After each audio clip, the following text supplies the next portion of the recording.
Black media needs to be funded appropriately in a real meaningful way. We absolutely belong. Everybody has something to contribute that no one else on the planet can do. Like, we all have our own sauce. Who is your big three hip hop artists of Miami? It's Trick, Trina, and Luke.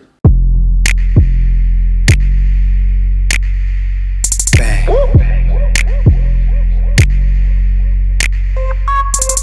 Shorty, you the no filter. IG pic, no filter. You could get the no filter. I'ma tell her how it is, no filter. Shorty, you the no filter. IG pic, no filter. Welcome back, podcast listeners and Hip Politics family. We got another one. I know I say that every week, like we got one, but we got one. I am so proud of this person that we have on the show today. I'm super happy. It's exciting. I know it sounds like a lot of people are my friends that I bring on the show, but that just happens to be the case. And I can actually say this is a friend, but also more importantly, a colleague, a peer, and she's a peer mentor because I've learned so much from this person. But we've got a special episode of the Politics Podcast today. This woman is dynamic. You've seen her all over the list. Essence 40, Route 100, Miss 305, Miss Miami Gardens or Miami? Miami, Liberty City, Liberty Dade County, City. 305 till I die, yes. Okay, you need that tat. But all jokes aside, I'm gonna introduce our guest, but the voice you hear is Mr. Cameron Calvin, aka Mr. Hip Politics, aka Mr. 216 to the 202. Here with another episode of the Hip Politics Podcast. And today we are going to talk with someone who's had intimate knowledge, extreme influence and opportunity in the world of not only just political communications, not only in the world of African American engagement, but larger public engagement. And she served as one of the leads or the front door of the White House, and really has in turn the White House and all the opportunities that come with covering the president, the vice president, the administration at the highest levels on some of the most intricate and impactful decisions and policy opportunities and cultural moments that in this government over the last several years, and then even before that in Congress. And then someone, like I said, they often say that you really know the measure of a person by what people say when you're not in the room. And this is a woman that when she's not in the room, her praises are being sung. People are consistently speaking not only about the things she may have done for them, for others, how they either admire her from afar or up close. And then as her friend, also getting to how our friendship has evolved and so forth. It's like I said, it makes me proud, it makes me happy. And it's cool to have just another conversation. This just happens to be on camera and on the mics. I would say her most recent role is as the Chief of Staff of the Office of Public Engagement for the White House. Before that, she served in the Communications Department for the White House as the National Director of I don't know. I was a director Black Press. Yes. No, but Black the Director Press, of yes. African American Media. Before that, she served as one of the press secretary for then Whip Jim Clyburn, Congressman Jim Clyburn, and House of Representatives, and a long history of work there. And like I said, she's been on all the lists. And it's not just on lists for list's sake. She's on lists because of the impact that she specifically has made in how she's really left the White House in every place she's gone better than it was when she got there. So I want all of our podcast listeners and viewers over at home or wherever you're listening to this to give a warm round of applause for Miss Erica P. Loewe. Thank you, Cameron. I appreciate you. It's good to be here with you. Thank you. I made it. You made it when you're on Hip Politics. So thank you. I used to put my bosses on hip politics. Now That is true. That is true. Politics. That is true. She put her boss on hip politics. I appreciate that. Erica, where do we start? I had some questions. Like I said, it's always, I'm not gonna lie. I'm not, while I've been doing this for a while, it's always still weird to like talk to your people. And so for full disclosure, Erica and I go back, I don't know, 7, 8, 9, I don't know how many years, but we go back a while. We did also, were able to serve. You don't have to tell the story how I tell the story, so we won't leave that for the pod of how you made it to the White House. No, I'm just kidding. No, but all jokes aside, we did overlap and were able to even team up and work on some projects while we were at the White House. But you were right there and to close out this administration. But you were able to do so much. And then before that in Congress. But I want to start with this platform is about education and insight on things in the political world and sphere. So we're going to get into a little bit of your story and how you got there, because to me, and I hope you understand when I say this, you're an every woman. Like, to come from Miami, to come from a humble, great family, but humble beginnings, to be able to be in these places and spaces, and who knows all the heights you'll reach after this. So I think that your story and your story and where you've come from to where you are and where you're going can be inspiring. But there's some basics that I get in the comments, you get in emails and stuff like that about when you hear OPE, or what does this role actually do? So I want to start with your most recent role. You were the Chief of Staff in the Office of Public Engagement at the White House under President Joe Biden. What is the Office of Public Engagement? Well, the Office of Public Engagement is basically the front door of the White House. So, our job was to bust open the doors. That was the mandate that the president and the vice president gave from day one. As you remember, we had to get as many people in there as possible. And I know you and many others that, are our friends and who our colleagues were really adamant about making sure that people who looked like us and people who hadn't gotten these opportunities before were able to get in there. And that's really what it boils down to. I mean, there's obviously resources and the politics behind it and just technicalities of what the office is. But I think when you really boil it down to what the purpose was to just kick open the doors and get our people in there.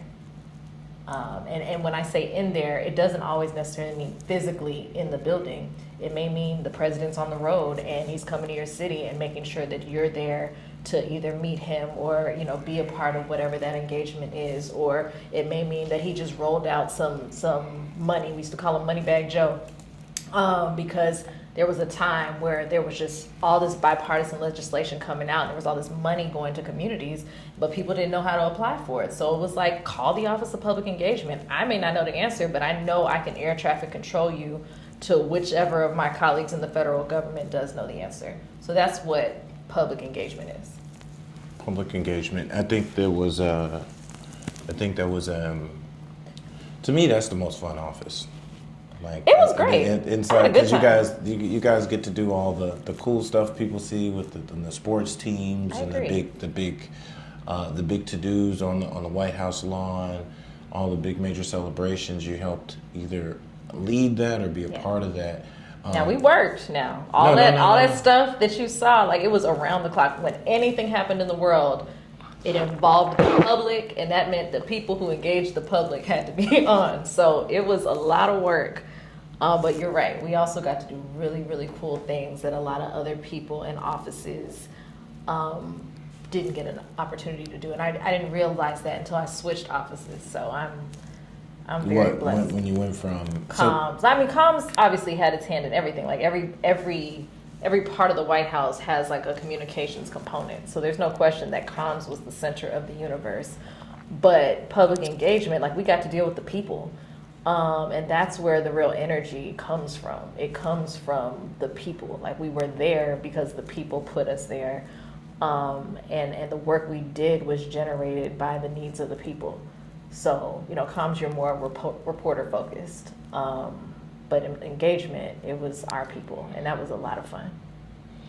One thing I think that you have the unique perspective on, even more than me, because you were there longer, and I had limited space, but It was COVID when you were there. That Man, was that it was a whole was a nother- struggle. it We was- were all struggling. it was. But I feel like we got to cook a little more because Yeah. everybody wasn't on your ass. Like, Yeah, that's what, true. what you doing? What you doing? It There was got less wild. people. There was It got less people. wild when we opened the doors. It did. But you've had intimate, like, no, let me take that and use a different word. You've had close proximity opportunity to be in what I would call the presidential bubble.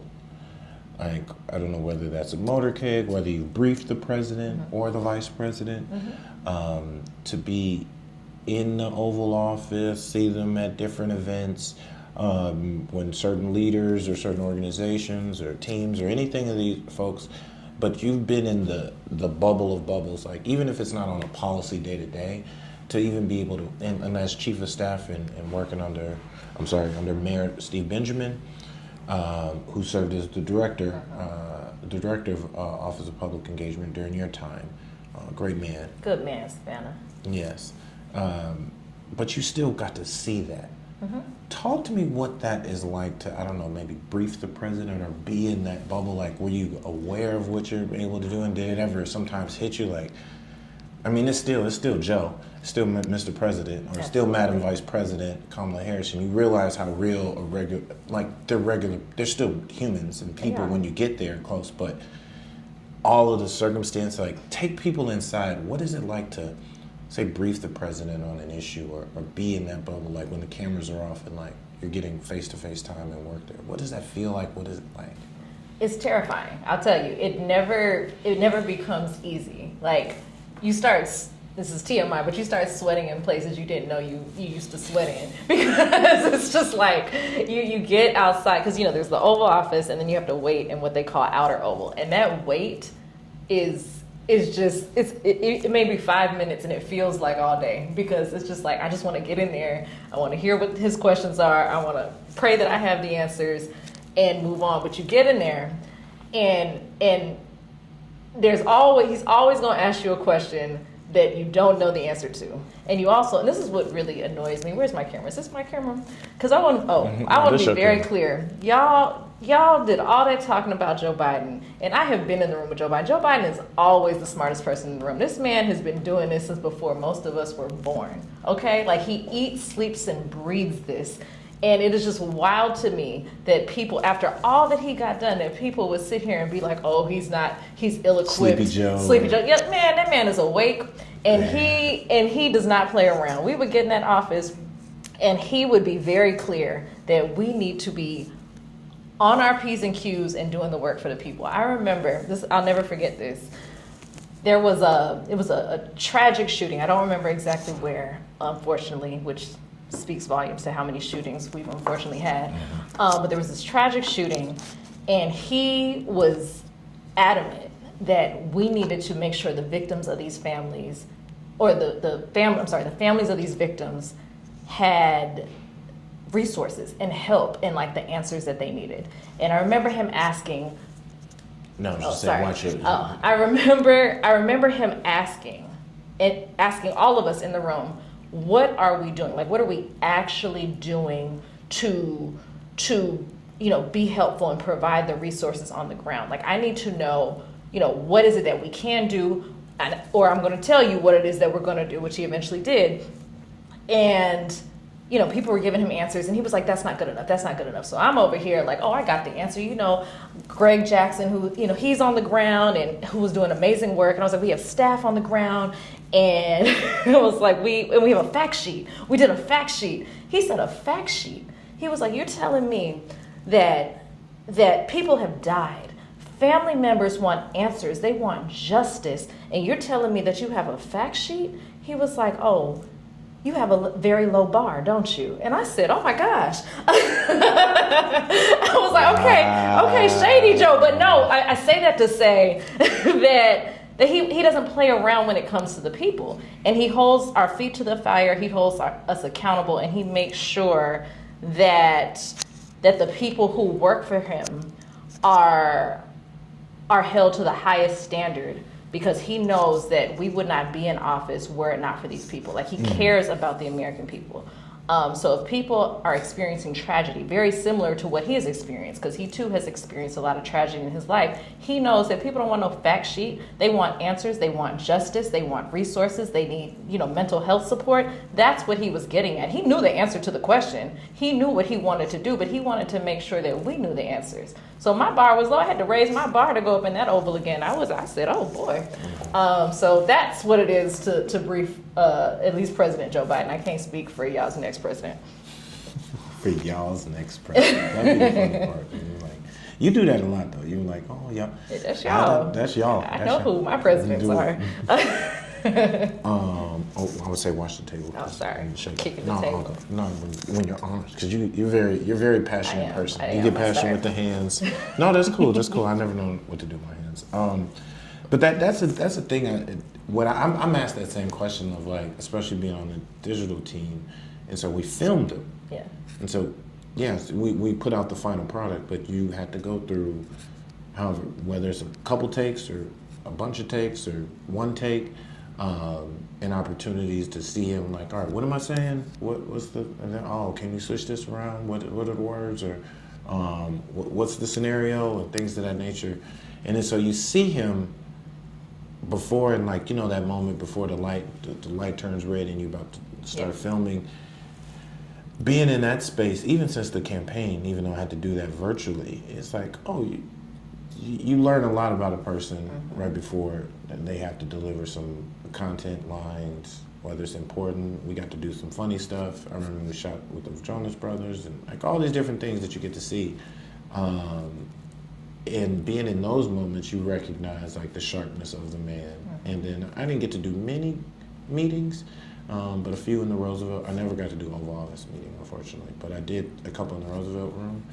And then I know what you mean when you're saying like the sweating, the because this is the president of the United States, and then stuff will be happening in like what we call, when we backbench. I think you might have been in that meeting, at one of those meetings earlier, when Cedric and the VP and stuff, and then they turned and then asked the question. You're like, bro, I'm not even at the table. But the stakes are so high, and you know that like life and death comes out of that building, and they've been doing this for so long, and you just you feel like you just got here, and it's a lot. It is a lot, and you know that you want to do your best because the stakes are so high. So the standards have to be high too. And that's all it is. They're just holding us to that standard that they told the American people they would. We would. And I think, did you feel this, like, you get to these higher places and you get to these places most people never see, and they either dream about it or they hear about it, or they envision in their mind what it's like to be in the White House, what it's like to be around a president or vice president, what it's like to be when these decisions are made, and all the tinfoil conspiracies you hear online and everybody. But when you see the real, one thing did you realize, like, oh, at first I had the imposter syndrome at some point, sure. and I got high confidence. I'm a high confidence person. You do. And I still you got a lot of confidence, got a big ego. Whoa, I didn't say ego, I just said I got confidence. I got confidence, but even then you realize you're there, and then you're like, oh, am I supposed to be there? But then you look around and you have interaction with everybody else who's there, whether they're elected, they're appointed, some of these high esteemed officials, and you realize, like, not that they're not all that, but the humanity of people. Like, some people... That's what, didn't Obama say something like that the other day? Like, you get to the table with people, and there's a recording that was circulating, and he was like, you realize they're not all that, they're not that smart. There's some smart people. I won't say that. I would say, like, a lot of people are smart. That I won't say that. There's a lot of people who aren't. But I'm sorry, carry on. No, but it just makes me realize, like, you're just that smart, or smarter, or. And I think also the way oftentimes in this country the system is designed, it's like people just kind of got there first. Like, for a lot of us, we're like first generation in there. So some people have been in there for generations, and they know the ropes, they know the lingo. Like, they used to use these, even like tracking. I remember, are you tracking? And I used to be like, what are they talking about? It's a very simple word in the English language, but it's like, it becomes like a part of the lexicon of the White House. Oh, yeah. And it's like, you learn these things just by being there. So it's like, no, y'all aren't smarter than me. You just got here first. But like, give me a minute. When I catch up, like, I'm gonna go. But I needed a minute because I'd never been anywhere. Like, I wasn't related to anybody who had done this. Like, I didn't have anyone close to me who had done what I eventually was able to have the opportunity to do. So, imagine if we had come in there already knowing what people who were already there knew and had known for decades. Like, we would have been unstoppable. We just didn't know. No, yeah, I'm excited about the next couple generations. For sure, because we know now. We know now, and even if we don't go back in, we can give more game to those. So you've alluded to it. So for the audience, you came in as, like you said, as the director of African American media. Yes, sir.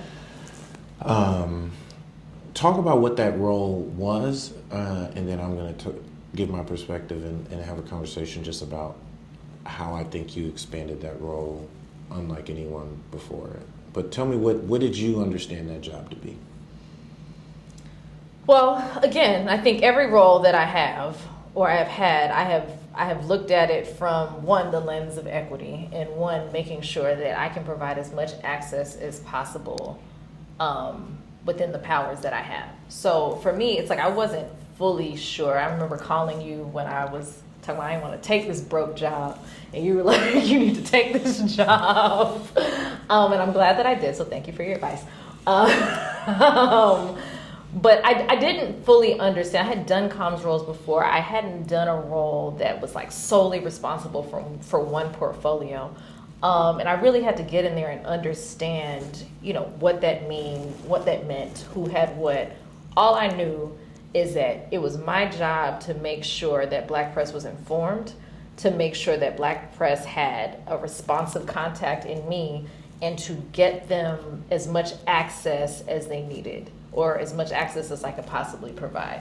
That was what I went in there with the intention of. And I maintained that intention throughout my tenure in that job.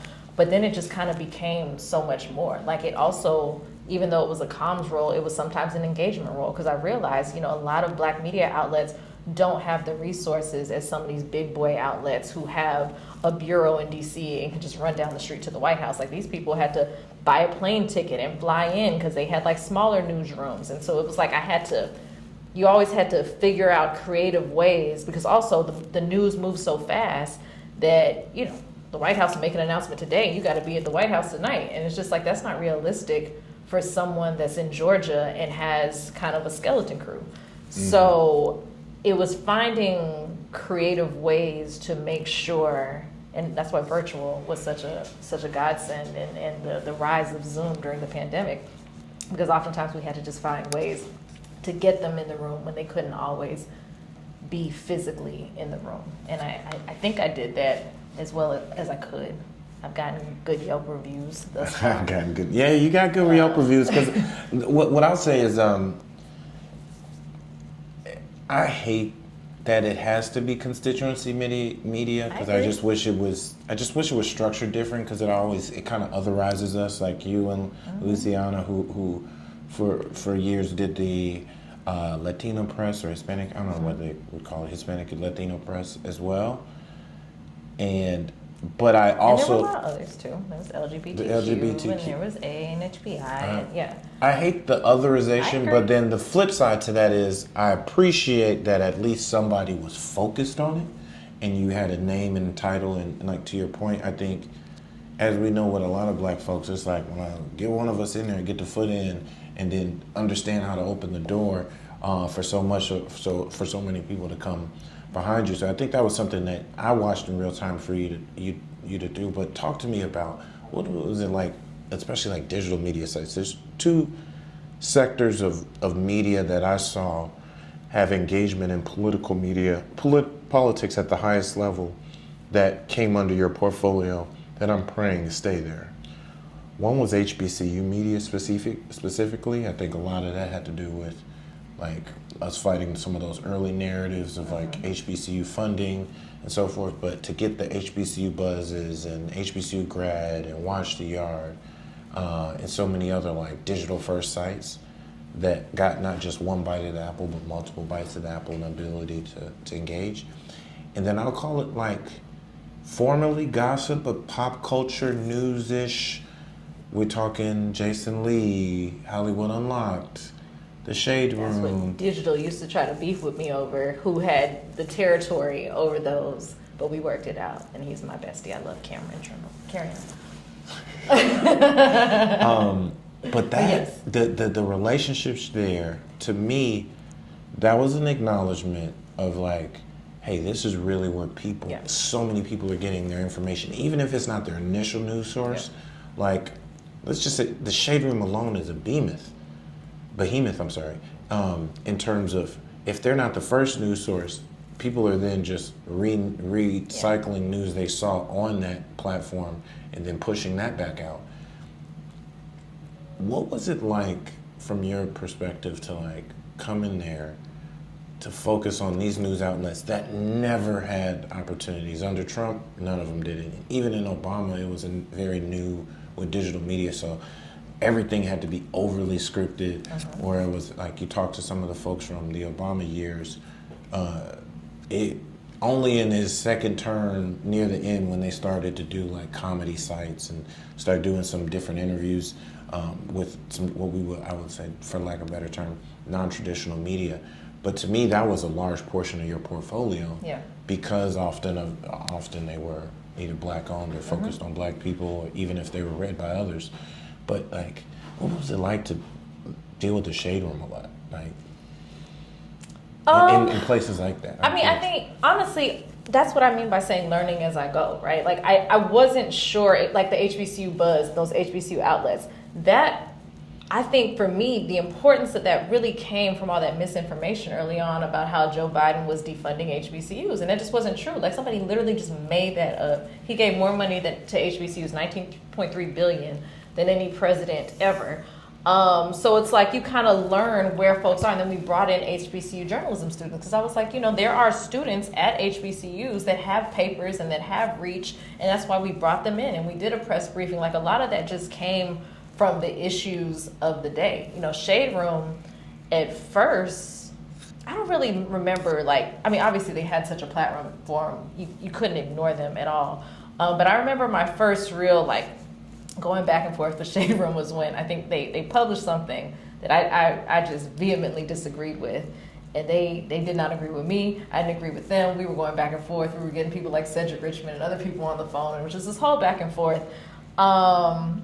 But I think we all came to the understanding that even though, they don't cater to us, they cater to their viewers. I have a job to do. At the end of the day, we're all here to support the culture, right? We're all here to make sure the culture is informed. We're all here to make sure that even if, we don't love the coverage is fair. And when I realized that they were open to those types of conversations, we just kept having them more. And, they would come to the White House and do various segments. And, it was never my job, even though some may disagree, it was never my job to censor any media outlet. It was my job to provide access, and it was my job to hold them accountable and make sure that their coverage was as fair as possible. And that's what I tried to do with the Hollywood Unlocks and the Shade Rooms. But they're not held to the same journalistic standards as, say, the New York Times. And that was something that I had to learn. Because I'd be like, that's not right, this, that, and the other. And it's just like, that's what happened, and that's how we're going to tell it. Because we're going to tell it in a way that our audience understands. Like, we're not, they made it clear to me, like, we're not the New York Times. That's not what we're doing here.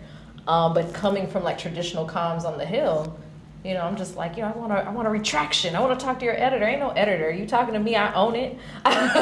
So it was kind of learning this new media that I used all the time, but I had never worked with in that capacity, and it was eye opening. What do you think about that as because that's, to me, they have equally as much power For sure. as your New York Times.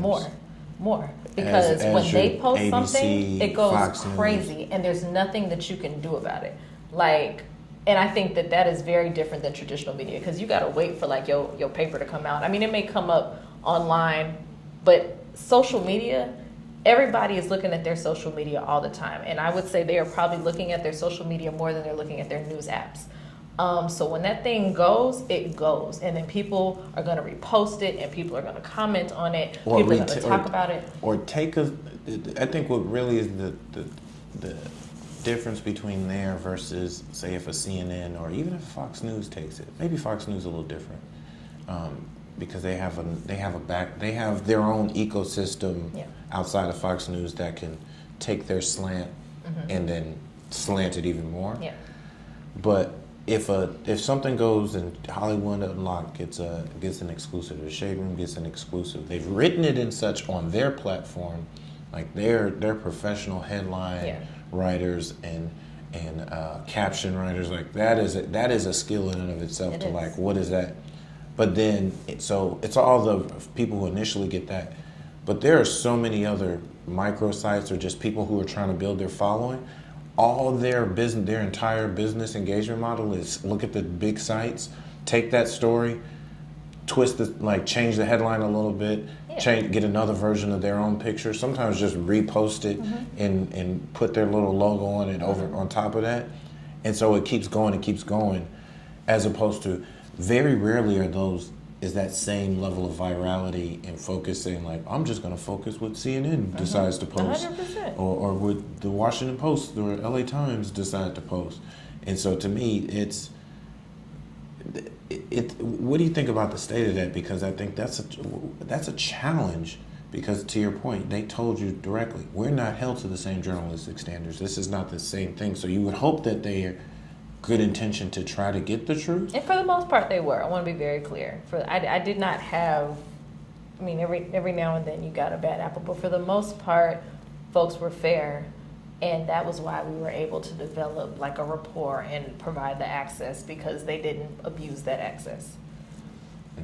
But I agree, it's dangerous times, because if something is wrong, or they heard something or somebody posted and they thought it was accurate, because I mean there were times where like Newsweek and some of these bigger outlets reported something that was wrong, but you would think it's credible because it has the banner of this credible outlet, and then these social media outlets will then post it because they saw it on right Newsweek. Because they saw it and they trusted it, and then it just went crazy, and by the time we get to Newsweek to retract it, it's like it's gone. Like people. And that's what happened. I keep using the HBCU one because it was HBCUs and crack pipes. Those were the two. I feel like we spent 6 months on that. I mean, those were the two that just never died. To this day, people will tell me that Joe Biden defunded HBCUs and was filling our communities with crack pipes. And I'm just like I just don't know what more I can do. No, it's the fact sheets. The fact sheets. I got a fact sheet for you. This is Hip Politics. We talk hip hop as both an art form and a culture, but more so I would say as a generation of folks that through line of culture. And you got to see a lot of cool cultural people. I don't know what the most viral moment is, but I'm gonna choose one that I know went stupid crazy. Who's only gotten bigger since then. Glorilla. At the end of the day got in. Yeah. Oh my gosh, that was crazy. At the end of the day, that's still one of my most viral clips of reposting. Appreciate that outlook. You were like, Cameron, you got about an hour before I send it. I took a little video. You got an hour for this. Go to anybody else. I was like, thank you. But that was crazy. What was it like to see that moment of like? She said that was right when Glow had just dropped a little bit, and she said, "Yeah, Joe." He said, "No, yeah, you." Yeah. And what was she like? What was that like? Because I've seen you, Sydney, a few people who got to like work with her, be there. But what was it like to see such a cultural icon? Like, what was she like? What was that like to have her in that setting? See that. So I worked on it. I brought her in. I worked with her team. Sydney, I will give Sydney Harvey on my team credit because she actually is who like shepherded her through that day. I was out of town that day. So I missed Miss Glow. Hold on, you weren't there? I wasn't. People think I was because I worked on it and I gave it to you and other people. Like sometimes I'm just behind the scenes. You got a team for a reason. Okay. Sydney Harvey is actually who shepherded her and took all those pictures and pulled her up to the president. So shout out to Sydney for that. But it takes an army to get you those 1 minute clips. It takes so much because you know what it is to like get folks to the president and go through Secret Service and do all that on top of like dealing with artist teams and the various needs that they have. So it was a lot. But shout out to Didier and the folks on Glow's team who made that Yeah, shout out Didier. I'm glad we made that connection because he's got a ton of artists that he flows. Well, tell me one of yours. Wait, that hold was. on. I gotta finish this glow story. Okay. Because it was very exciting. Joe, she was super sweet. I mean, obviously, I was getting play-by-plays from where I was, and like she was super sweet. She was super down for whatever. I mean, she truly is like that Memphis girl that you think she is. There were no airs about her. She went up to the president, and that was a very unscripted moment. But it worked out very well, thank the good Lord, because I wouldn't have had a job to come back to had it not, probably.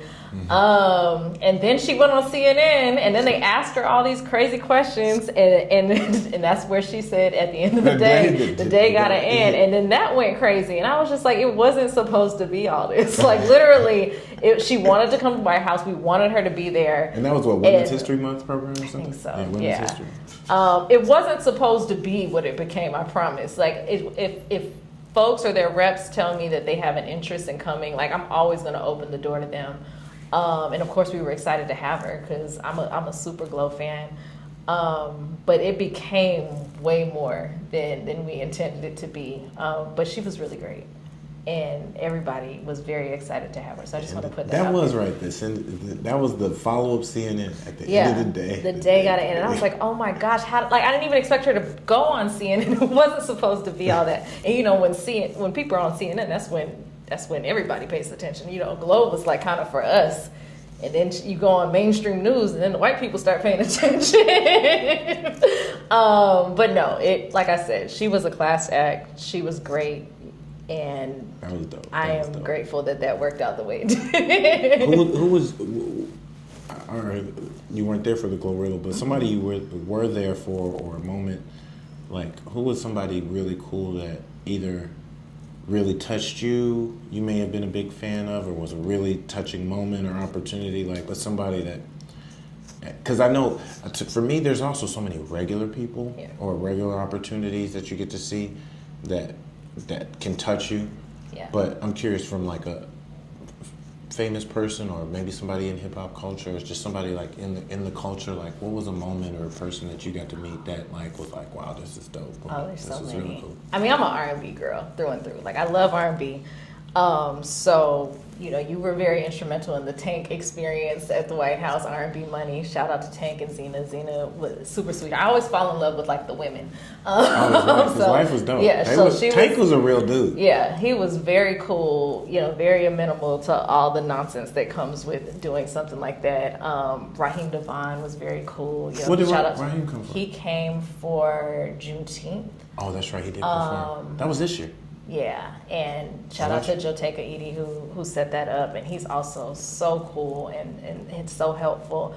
New Edition, they didn't come to the White House, but when the president gave a speech, president and vice president spoke at the Congressional Black Caucus Gala. I guess it was the year before last. I remember Mike Bivins. Mike Bivins was an early supporter, and he hit me up like, hey E, we where's the love, E? And I was here from the beginning, E. You know how he talks. And so I was like, oh my gosh, they're gonna be in the same building. I gotta figure out a way to get them connected. So you gotta go through the process. You gotta talk to the people in Outer Oval. You gotta talk to Secret Service, all the different things. So I was like, okay, I'm gonna figure out a way to show Mike Bivins the love he deserves. So Cedric Richmond was involved. It was a whole thing. So we go backstage, and finally we get it clear, and it's gonna be Mike Bivins. Of course, Mike Bivins brings all of New Edition out in they shiny suits, and they were like, oh, we here to see the president. And I'm just like, and you know how that is. Like, if you manifest if there's one person on the manifest and you got 5 more people, it's gonna be a problem.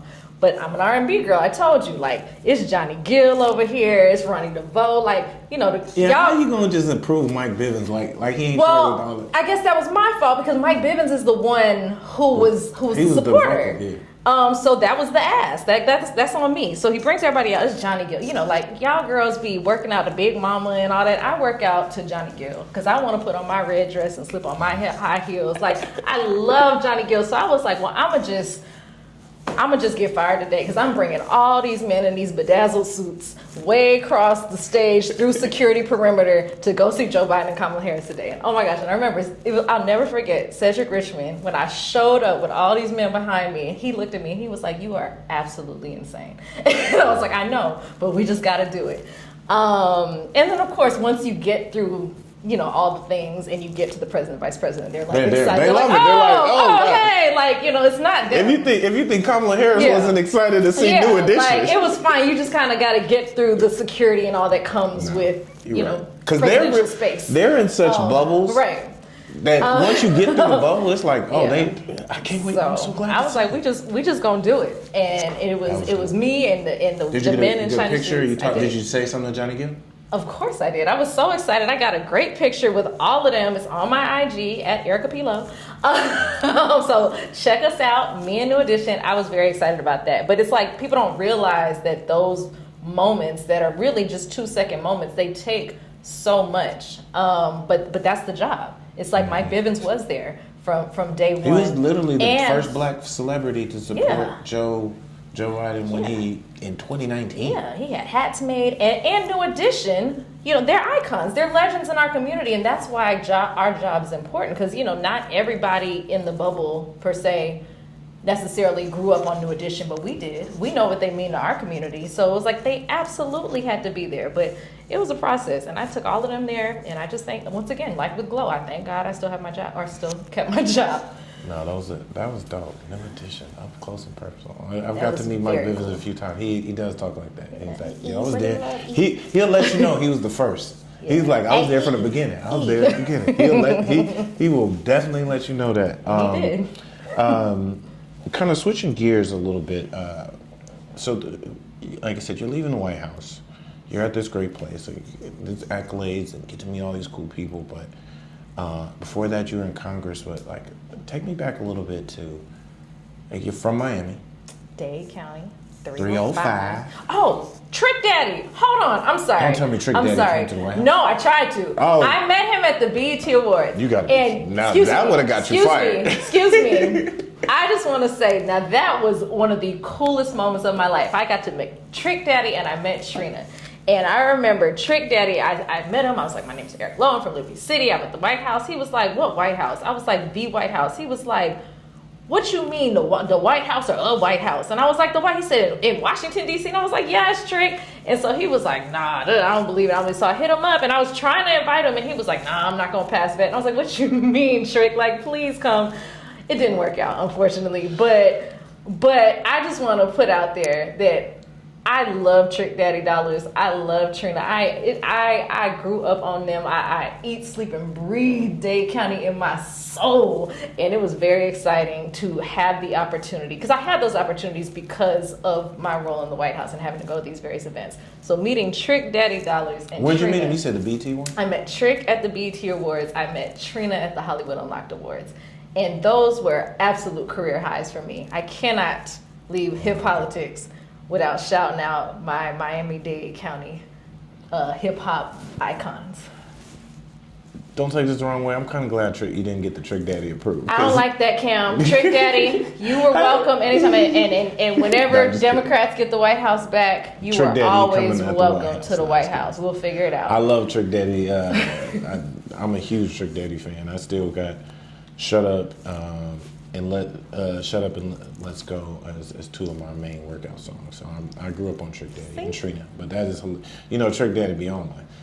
He's quite entertaining. He's fine. He's an icon. He's a legend. He is, yeah. But going back to that Dade County 305, like, is this coming out of there? Where'd you go to college? University of Florida. Gator. Yes. Is this what you wanted to do? Is this what you had, like, in your vision board when you went to college and coming out of that, like being in politics, being in communications and engagement? Is this what you wanted to do? Or how did you get to that point to make it to DC? As I reflect on life now, as I'm approaching fun employment, I think so. I think I just didn't know how to articulate it, and I didn't know it existed or was available to me. I do think that this is the type of work I wanted to do. I just didn't know how to say it. So in my mind, I was like, I'm gonna just I don't know. I just would like make up things that you hear. Like I'm gonna be a lawyer, which is a lot of people in this town are lawyers. Or I was like, no, I'm gonna be an actress. But it's like they say DC is the Hollywood for ugly people. So although I'm not ugly, but and neither are you, Cam. But I did not know, but I had an idea. Like my family was really civically involved in the community, so I remember like going to the youth fair and passing out flyers for like the mayor candidate, or like my aunt at city commission meetings, and my mom worked at city hall. So like we were very involved in the community. And then really how I got to DC was because Obama became president. And, my parents were pushing me to like go to law school and do all these things I didn't want to do. And the only way I could really shut them up was to figure out a way to do something that involved Barack Obama. That is how much they loved Barack Obama. So I applied my sophomore year to be a White House intern and got denied. And I was so sad. And then my senior year, I applied again and I got waitlisted. So I was like, nah, I'm gonna turn this maybe into a yes. And then I moved to DC because I had cousins who lived in Maryland, and they let me live in their basement. And I ended up actually working for a Republican-owned firm. But I was trying to get that wait list turned into a yes. And that's when I learned the power of like your network. And so I was just meeting with anybody and everybody that would talk to me. I had great support at the University of Florida, and they would connect me with all the folks in DC. And, eventually there were just some really, really good people that connected me to some other good people in the White House. Shout out to Heather Foster, and shout out to Angela Rye and other folks that met with me and sent emails on my behalf. And shortly before the internship started, thank God I was already in DC, that maybe turned into a yes. So you gotta show up. So what did that talk about that internship? What was it? Like It was the White House internship. So I worked in management administration, but I tell people I did that by day, and then I would creep over to OPE, public engagement, and work for Heather Foster, who was the director of African American engagement. So that's what made it so full circle, because I had worked with Heather doing African American engagement, and so when I got offered the African American media job, I was like, well, I kind of gotta take it. But then I was just like, ooh, that pay cut. And then I talked to people like you and others and came to my senses, and I'm glad I did. I'm glad you did too. That was like, and I'm glad you did in the sense of like, there's a couple things. One, I'm glad you did because I don't know if another person, not that they wouldn't have done a good job, but if another person would have had the kind of conviction, focus to keep the doors open, the right mix of like professionalism, and I hope you don't take this the wrong way, sass and focus. Like you gotta be both. You gotta be respected and feared in there. Like seriously, like people gotta like, because this is Game of Thrones. Like this is, it's nice and there's not actual knives and stuff, but this is the House of Cards. Like this is the highest, one of the highest seats of power. Yeah. Often say like the president is the most powerful position in the world. Whether you want to debate that or not, it's one of the most powerful positions. So if you don't think everything in and around that power, in and around that office is not cutthroat, it is life and death situations, it is billions and trillions of dollars moving around the globe. So everybody who works in that place, like whether they realize or not, they're in a really high stakes game. So people gotta kind of fear a little. Like, I better not cross her. I better have either enough respect and or a right mix of respect and admiration, because people cross people they admire, but if I respect you or if I'm a little scared of the outcome of what you could do, you know what I need to do. And I think and your personality is such, and you came armed coming out of Jim Clyburn's office, so they know who backs you up. Shout out to Jim Clyburn. Yes. Congressman Jim Clyburn. Who's one of Joe Biden's key backers in the House of Representatives in Congress, and he comes with his own power circle. So to come out of his tree of influence, I think sets you up to be able to maneuver in a way that other people just didn't have. And I think that's that.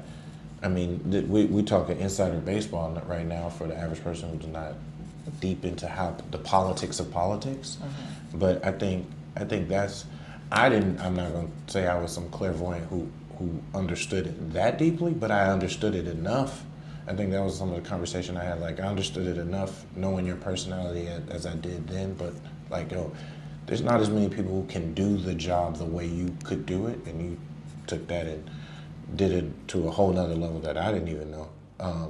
But I think we fought a lot of battles. Yes, but do you need to have that makeup and that consistency? And I'm curious if, like, do you consider that coming from how you grew up? Like I said, you have both a wonderful grace. People love how you make them feel and how nice, and you can be so professional, but both professionally and behind the scenes, like, you can be extremely sharp and like cutting and like direct and like no nonsense business. Like, hey, I need to do what Erica just said. Like, where did that personality makeup that you and that conviction come from to be able to do that? Because to be in these types of spaces in politics, as you rise, like, the cream rises to the top, but you can, some people wither, and like, you didn't, and you don't. So I'm like, where did that come from? Maiden day, baby. No, I'm just playing. I don't believe in beating around the bush. I think I grew up in an environment where, I had a lot of strong Black women in my life. And they didn't hold back. Like, they told you how they felt. They told you what you needed to do. And so it just kind of became second nature. It's crazy because I got to DC and I actually had to make a lot of adjustments. It's funny you say that about me. I think I've made a lot of progress because, I realized that you may be being blunt and people take that as being offensive, and it's like, that's not my intention. I'm just being an honest person. So I had to really, do some reflection and make some adjustments with the way that I come off, because it's not my intention ever to be hurtful, or at least not to be hurtful first. Sometimes, but that's never my intention. But I think I just came from an environment where it was like, only the strong survive, man. Everybody was out here, just making jokes and talking about you and telling you about yourself, and it's just like you either sink or swim in that house. And then I came out here in the world, and I guess it prepared me for it, but it also, I recognize that not everybody grew up the way that, you or I did, and you have to kind of try to make it work in the environment that we're in. What I have a question, like, what, sorry to jump around on this, but like, I'm curious, like, some of the work you did was about translating, I think in both of the roles, when I think of the White House and even in your roles in Congress, was translating the impact of policy or news to people. So in public engagement, your job is to connect, and like I said, you called it the front door of the White House, so you're connecting to various groups and people, and AFAM media and communications on Capitol Hill for Clyburn and so forth. You have to translate, and I think one of the things, especially on the Democratic side, that's hard, but in politics in general, not many people like, at least like me or you or others who are either work in this field or are political junkies. They kind of get their news by happenstance, or they tap in during a presidential year here and there, but that's not their day-to-day. And this administration, specifically this past administration, did so many things, but I think one of the faults there was translating the impact of it to people, not just the on-paper impact, the real-world impact, and the on-paper, because a lot of stuff that happened in policy-wise, some of that money, tons of that money hasn't even hit the streets, and then it has to go to states and take credit for it, then where it trickles down to this bridge was built by money that Joe Biden worked for. That might not happen for another 2, 3, 4 years. Trump is president. He did it. But I'm curious to, like, what do you feel was like the disconnect between policy passed and why people didn't really understand it or see it happen? That's something that I am still reflecting on, to be honest. Like, I think about it all the time. Like, what more could I personally have done? And I think it started with just the fact that there was a pandemic, and we were kind of making up for lost time as it pertained to engagement of people once we were finally able to start bringing people in. It's crazy because all the policy that came out of the administration was done with like a lens on equity, but it felt like, people were just putting their head down and getting the work done and not taking the time to really translate it for the community.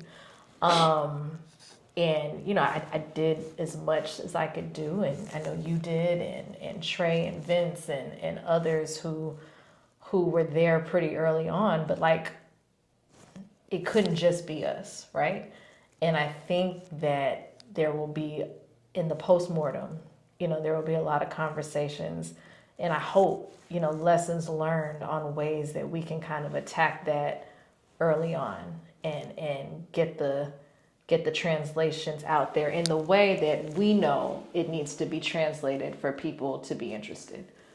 So I don't know. I don't know that I'm in a place where I can really pinpoint where things went wrong on that front, but I know it takes more than just us to get the information out there. And then, and also I think money, which is, I'm not going to get into that, but like on the political side, like I think,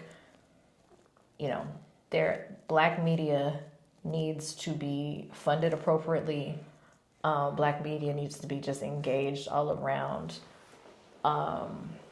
in a real meaningful way. And I know there was a lot of noise out there about what was and wasn't happening with the campaigns and the like. And I hope that we can, as we approach 2028, we can have like real conversations about how not to make some of the mistakes that were made throughout this process.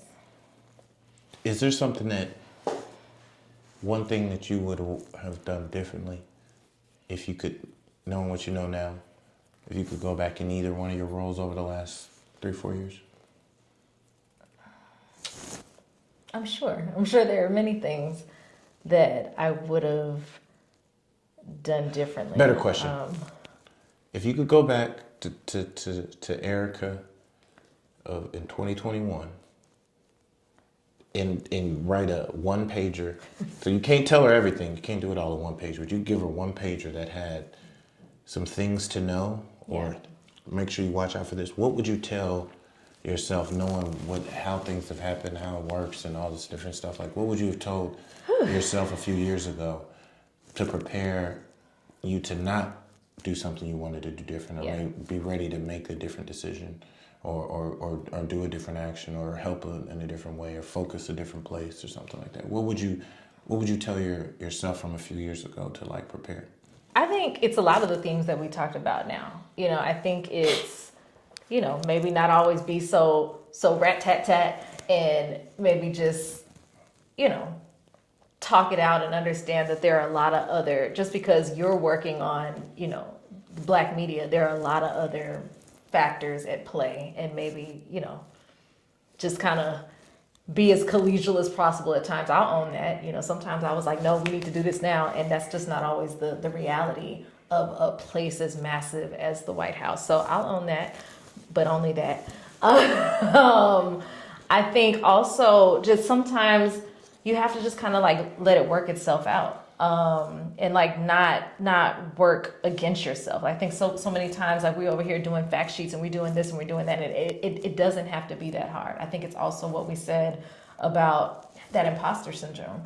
Like I belonged at that table just like anybody else. There was expertise that I had that oftentimes no one else in the room could speak to, because it was just something that like I grew up doing. I ate, slept, breathed, and like followed it daily. And there was no reason that I should feel that I need to maybe not be in there, or maybe I don't belong. Like we absolutely belong. Everybody has something to contribute that no one else on the planet can do. Like we all have our own sauce. So I learned that over time, but it doesn't mean that we're not still sweating and nervous. So, I mean, I think it's that, like, I tried to be as responsive and helpful as I possibly could. But I think there are a lot of things that I remember like stressing over and feeling like it was the end of the world. And it just never is. Like the sun always comes out tomorrow. Sometimes you really just got to let certain situations play out. You know, there were probably times where maybe I should have been more reactive, and then there were other times where I probably should have just not.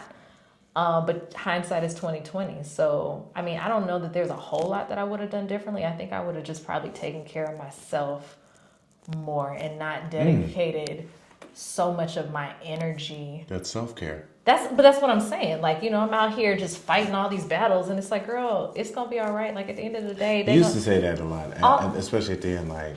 I spent so much time so angry about things, and it's just like. You were angry, or is it interesting? Like, I mean, is it the office? Is it the it's pressure? Everything. It's everything. You got all these people coming at you, and like everything, everybody's issue needs to be your priority. And then it's like, but they don't even see all the battles that I'm sitting here fighting for them, trying to figure out how to make it happen, on top of, like, you know, sometimes just feeling like people don't necessarily care, or, you know, everybody has their own priorities on the inside, you know. And I'm not saying that, you know, that there was anybody that was just like, you know, anti-black media or the like, but it wasn't always a top priority. And that's just, it just is what it is. Like, it depends on the issue of the day. It depends on what we're working on. But to me, it was always my top priority. So it's like, they want me to make them my top priority. I want the people inside to make my work their priority. They want to get their priorities done. And it's just like everybody, and that's why I think it becomes so chaotic,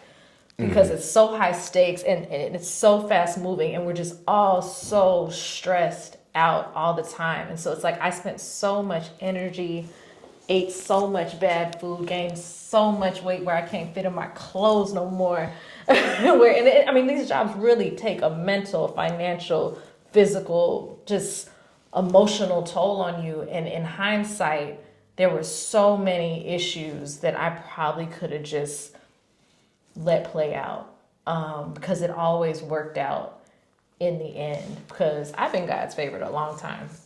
And I have found that, you know, if you just fall back sometimes, you know, God works it out. Very true, very true. I believe that, and that.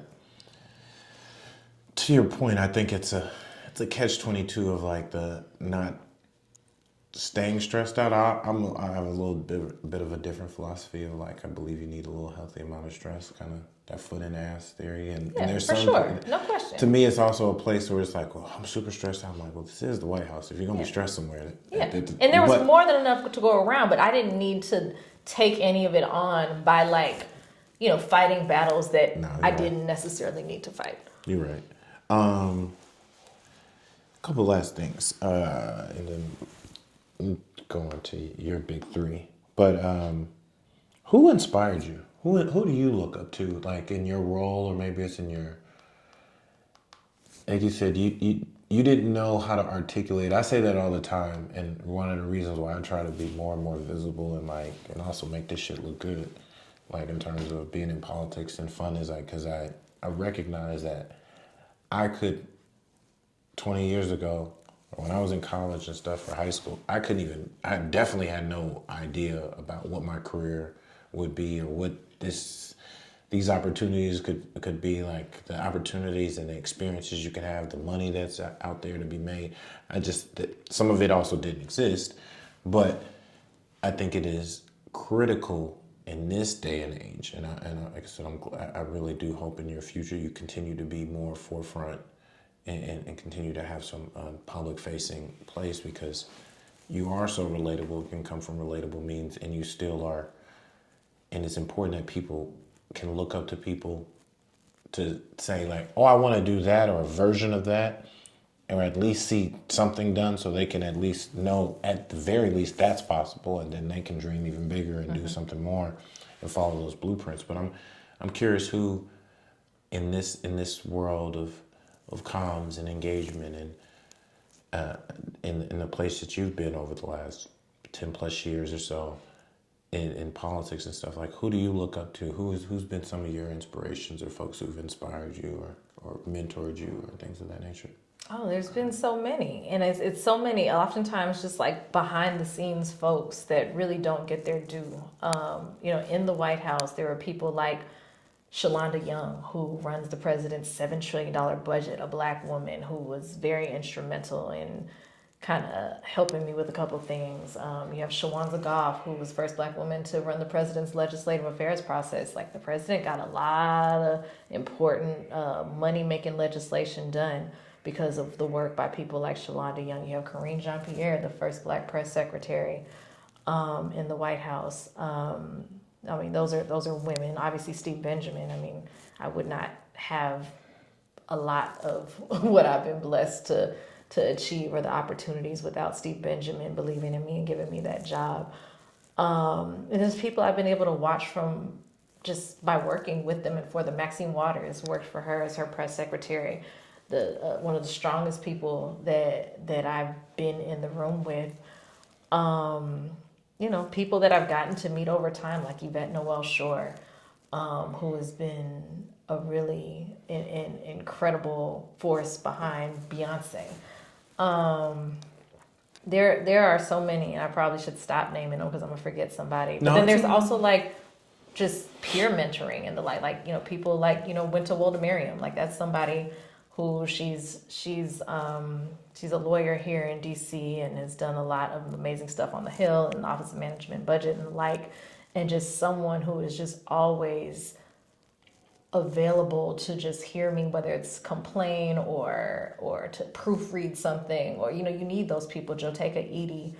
I mean, I don't know. There's so many. I don't like this game, but because I know I'm gonna be like, dang, I should have said this person, and I'm sorry if I didn't. But there are so many. You're gonna be on way more interviews. You can talk about all the people. There are people who have poured into me when they didn't have to, and do it every day. And I'm just very grateful to have those people in my life, especially the ones who take, like, in addition to Winter, like Ibn Salam. Like, those are people that like I talk to all the time. Vince Evans, like.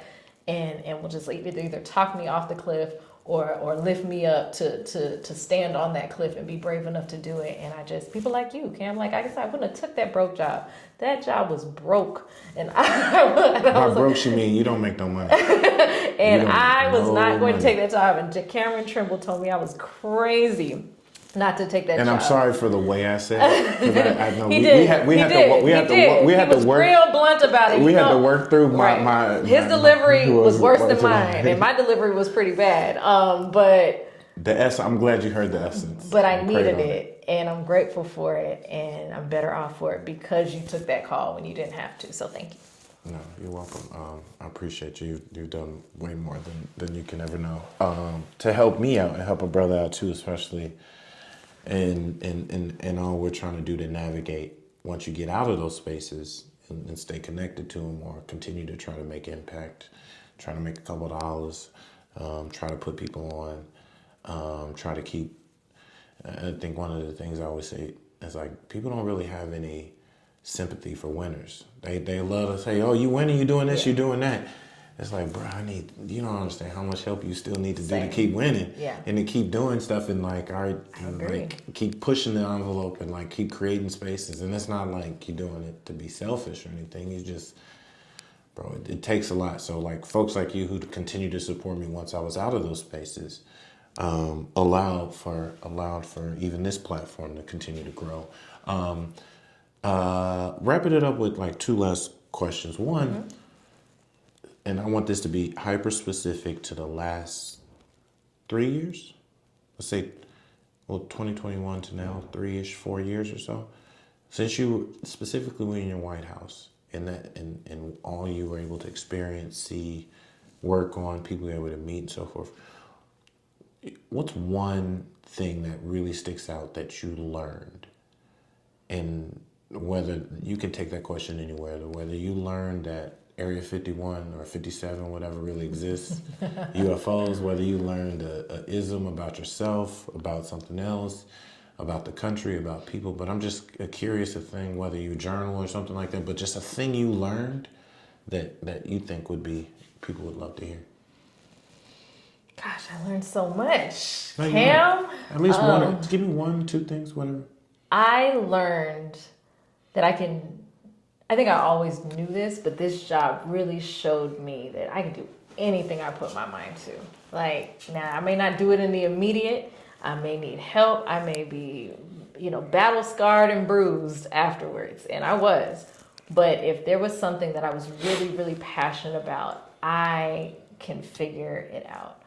And, you know, with the help of God and the people that, you know, just are in my village. And that was a blessing. Like, you don't know how strong you are until, like, strong is all you have to be. And I absolutely learned that in the White House. You know, I think I also just learned how many really brilliant people there are that are working on like a lot of obscure issues that you wouldn't even think about. But there's someone in the federal government for everything.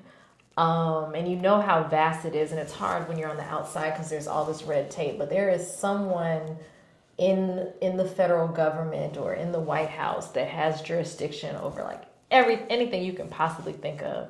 And that was definitely something that I learned just being on the inside. I mean, you know, you want your issue to be the main thing, but like everybody does. And that's where that patience comes in. And it's like you want to be quick to be like racism, but sometimes it's just we busy. But sometimes it's racism. I'm gonna let that breathe. It's not always racism. Sometimes it's racism. No, you're right. That's the thing. I think people always conflate, and it's all politics in governing. But so you were on the governing side. You don't live really in the campaigning political side of it, but it all connects. We know it does. Within but the people don't confines of the realize. Hatch Act. Yes, but people don't realize like. And I want people to talk more about it, and maybe it's because racism is always a thing that we're in a postmodern racist society. We had a black president, and it's like, yo, racism is the first, second, or third answer to so many of these issues and things that we're bringing up, and I want to unpack that. I know it makes folks feel uncomfortable, and some people like, oh, I want to get past it, and it's like no one wants to be told they're racist. That's like, to me, that's almost as bad as being called a bunch of other terrible words on TV and stuff. Like, oh, you're calling me racist? Sometimes I can't wait for the moment that somebody does say some racist stuff. And if I'm on TV, like there was that moment when they were like, say her name right, come on. Are you calling me? Yes. Yeah. I'm calling you racist. Yes, I am calling that racist. And I don't know you're full you, but right now what you did right there was racist. Like it is, but and it may not be direct racism. Like a lot of the issues that I talk about, like the fact that we didn't know things, and some of our counterparts, oftentimes white counterparts, did, or like how poorly resourced some of these black media organizations are, and these predominantly white ones aren't. Like that's not necessarily somebody, you know, in the press briefing room or in the White House. There's no like, man right no, there. but it's like it's structural racism. It's just we didn't start on a level playing field. You know, my grandmother, great grandmother, like she couldn't fathom me being able to do something like this because racism. And it just kind of trickled down to like finally we made our way in, and we trying to figure out where the light switches are. And it's because historically our people were not welcome there. So, you know, we're making progress, but let's not, we gotta call a spade. Like it's racism. It is. Maybe we can do what we can to dismantle that structural racism. Well, this is It Politics. I've been with you. Like I said, we're both colleagues and friends. So I've got to see you behind the cameras when some certain kind of music come on. Let her get her one cocktail. She don't drink like that. So let her get her one cocktail. Wow. No, I'm just kidding. I'm not even gonna do that to you. But it's hip hop. And so I used to ask in seasons 1 and 2, I was like, well, give me your top 5, and I would say a thing. And then I started this last in season 3, and I'm gonna carry this over now. This is season 4. Mm-hmm. Congratulations. Season 4. I kind of make up when the season's starting at it, but good for you. But we 40, 50 something. I don't know how many episodes in, but this is season 4. And I got 2. One big conversation that happened over the last year and a half was in hip hop was the big 3.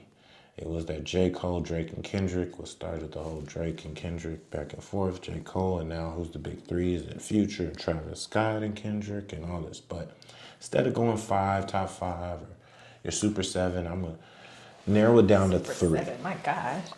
You know, sometimes it's like, you need more than 4, the Mount Rushmore, which is 4 people and stuff You're like not that. going to agree with it. But carry on. I'm No, listening. you're right. So I'm going to say this. I'm going to ask you 2. Who is your big 3 of Florida artists? Oh, No. Because Miami got enough. The Miami area, Miami-Dade County, not just Miami area, South Florida, Dade County. Who is your big 3 hip-hop artists of Miami? It's Trick, Trina, and Luke. Oh, you said that with like such conviction. Yeah. Like there ain't I others? mean, there are others, you know, like I love, you know, Carisha and JT and all, but it's Trick, Could've Trina, and been Luke. Ross. Like it's raw. I mean, yeah, there's a lot. Don't get me. Trick, Trina, and Luke are kind of like the trifecta for me. Like that is who I grew up on. A lot You of said these it other so folks- quickly. because they paved the way for the people that we mentioned after. So you can't start after them. Like no question about it. Is Cap D coming, takes to the house, the baddest. Like those.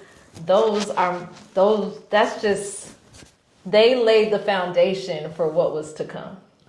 You said that almost like one word. Trick, Trina, and Luke. Yeah. And Trick, in no Trick. particular order. Trick Daddy Dollars. Yes. Trina, and Luther Campbell, a.k.a. Luke. Yeah. The leader and founder of 2 Live Crew. Yes. So Trick, Trina, and Luke. Yeah, I mean, you got Also arguments helped there. create some great like R&B. Like I didn't realize that Luke like created or discovered H-Town. I love H-Town. Knocking the boots. Yeah. What? I can't sing. But yes, H-Town. My mom wouldn't actually let me listen to that song. I didn't really. That Dino. Anyway, let's move on. Yes. Trick, Trina, and Luke. Yes. I get you. All right. Moving over here, your area of politics, and this specific, like I know you don't just live in the comms and press area. You engagement. Your skill set and experience spans that. But at your core, I know you as a communicator. I know you as a person who understands, knows the press and so forth. Who understands the importance of communication.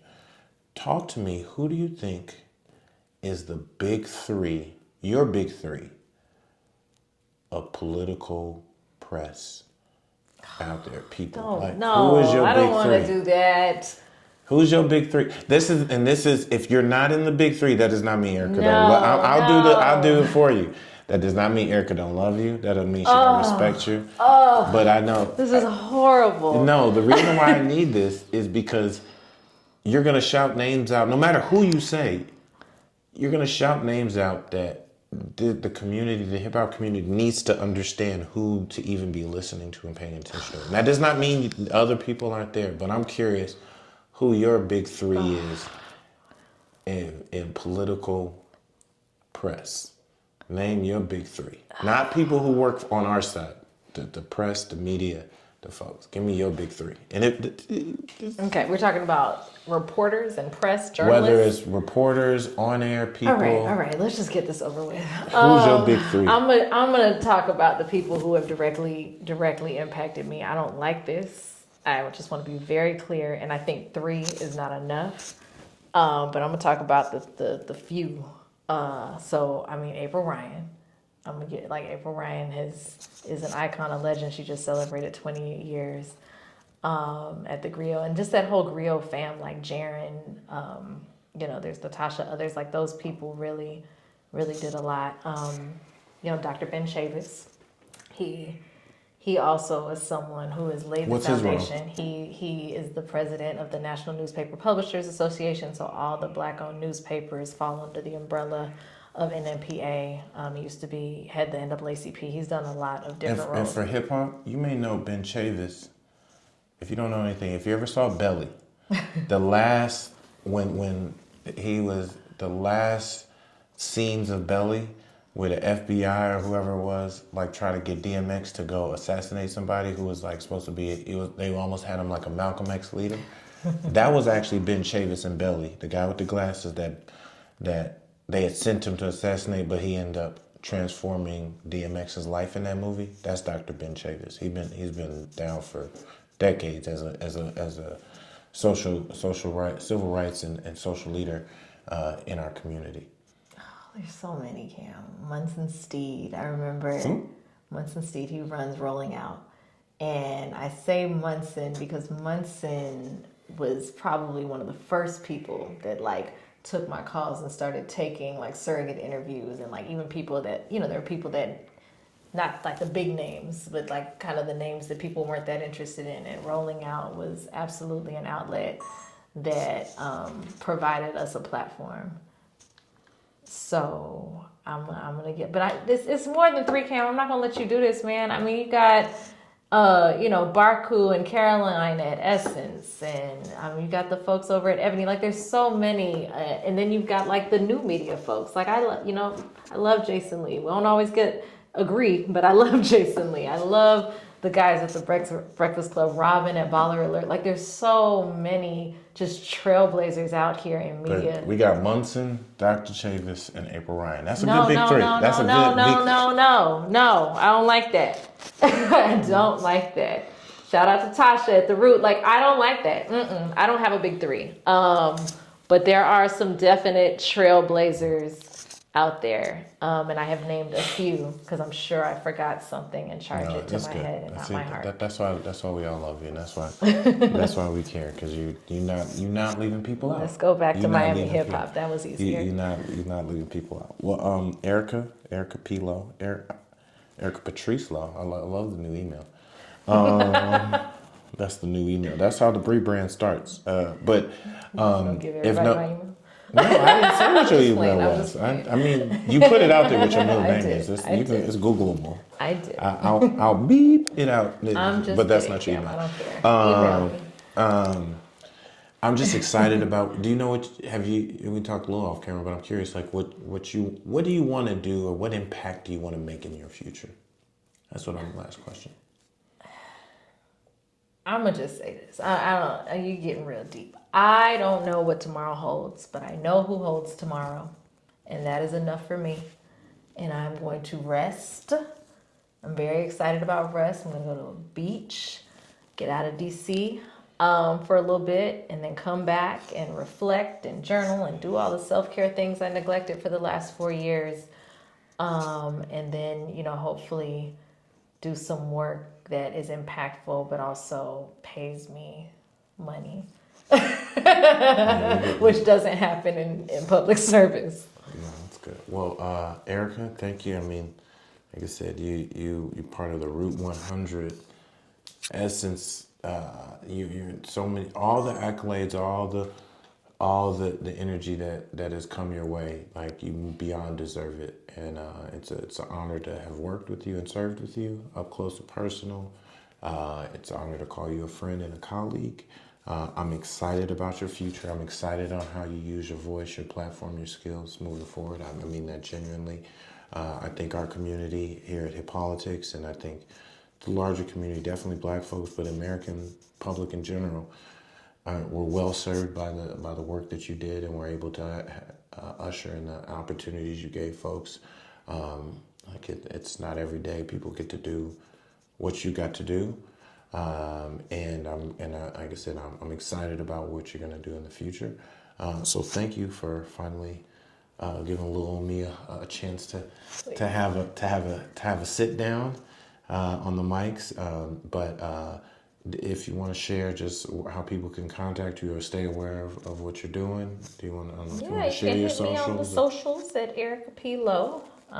You should be able to find me on a couple of them, not all of them, but Instagram and LinkedIn for sure. Probably the two I'm most active on. Got it. And yeah, I'll leave it at that. All right. Well, Erica, with that, and Hip Politics family, thank you for tuning in for another episode of the Hip Politics podcast, where we have real conversations, real insight with folks in the culture and politics, hip hop, entertainment, and people really making an impact on the world. And like that, we're out. Peace. Thank you. Hip Politics, baby.